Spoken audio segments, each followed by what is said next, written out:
Many goalkeepers struggle with the fear of diving, especially to one of your sides. This comes from the basic fear that we have as human beings of falling. Nobody wants to fall on the ground, just as nobody wants to dive before you have the right technique to master the dive. All goalkeepers have once had a weaker diving side, and this is not something that just magically goes away. You have to practice to become better at diving in general, especially to your weak side. Whether it's an injury, lack of technique, or just a weaker diving side, if you want to become a great goalkeeper, you have to practice diving, also to your weaker side. You can start from a seated position, you can have the ball in your hands, and you can just glide out with the ball, catch it in front of your body. It's important that you have your arms in front of your body and lower hand as close to the ground as possible. And as you just glide out with the ball, and also to your weak side, just glide out with the ball, have one hand on top of the ball and one hand behind the ball, and just glide out. This is a fantastic drill to do in the beginning, whether you're afraid of diving to your weak side, or if you're just coming back from an injury, or if you're a young goalkeeper who hasn't yet acquired the right technique to master the art of diving. This is something that you can do all by yourself. It's obviously much more fun to have a partner to either shoot or roll the ball, but if you're just starting out, this is a fantastic drill that you can do all by yourself. And when you get more and more comfortable, you can do the same from your knees. Again, just have the ball on the ground, slide down, and have your hands in front of your body, one hand on top of the ball, one hand behind the ball, and just glide out. And when you're comfortable diving from your knees, you can stand up. I have the ball in my hand, I take a step forward, and I just slide out like this. It doesn't hurt at all.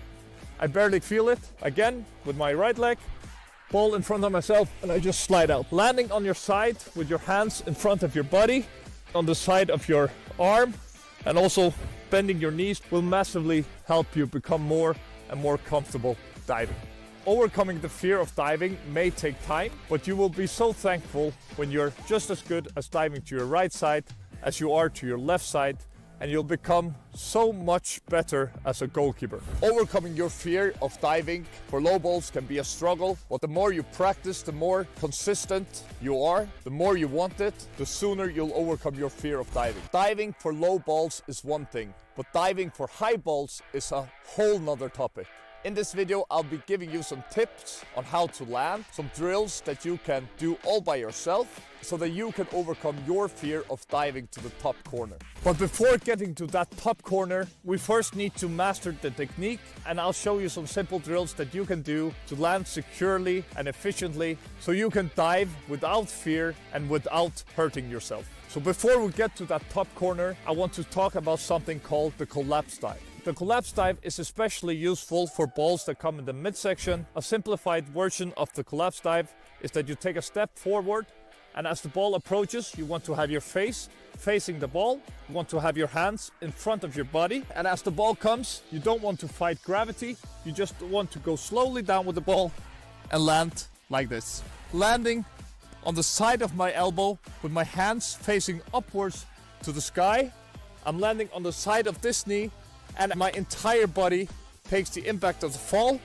My shoulder can't get hurt when my hand is like this. If I land like this, I will ruin my shoulders and elbows. But if I land like this with my hands facing upwards, I can barely feel anything. And also, it's really important to not land on your knees, because that will ruin your knees. If you land on the side of your knees, you can barely feel it.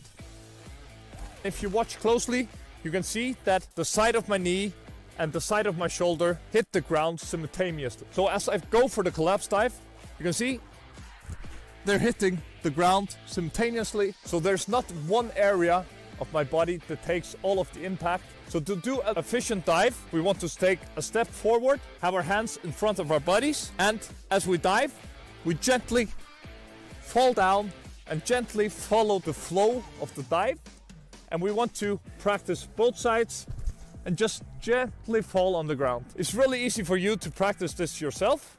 You can just put the ball on the ground, and as you go, fall forwards and Just land safely and securely. And the more your body get used to the impact, your body will figure out there's nothing to be afraid of.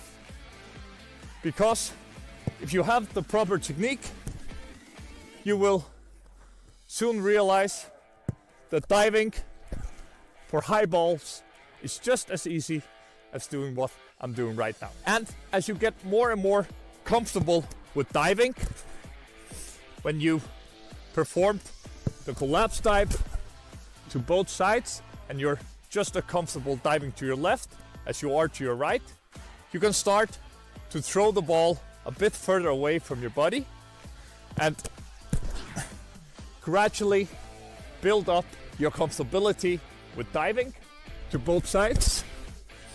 And I can do this all day. I barely feel it when I dive to the sides because I built up the confidence and the proper technique, which helps me to dive to both sides without feeling anything. And if you do this and you gradually build up, you'll be diving to both corners with the proper technique in no time. So keep practicing and you'll soon overcome your fear of diving for low balls and for high balls. So that was the video, guys. Hopefully you gained some insights that you can apply to your goalkeeping training routine already today. If you found any value in this video, please do like this video and also subscribe to our channel. If you have any questions about anything goalkeeping related, please use the comment section down below and I'll do my very best to answer your questions to the best of my abilities. So thanks for watching and I'll see you soon.